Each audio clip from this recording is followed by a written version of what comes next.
So yun na guys, ito po yung na-harvest natin. Yan o. Yan. Medyo marami-rami na rin. Alam nyo ba guys, itong dahon na yan, yan, talbos na yan.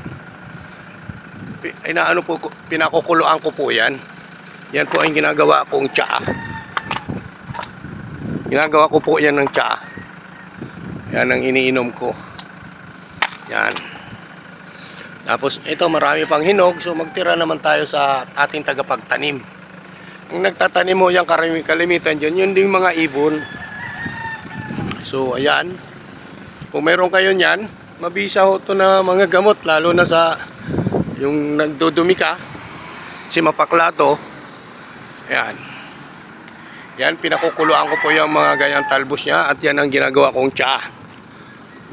Iniinom ko po yan. So, ayan guys. Ayan po yung bulaklak niya. Napakaganda. Maganda po ang bulaklak niyan guys.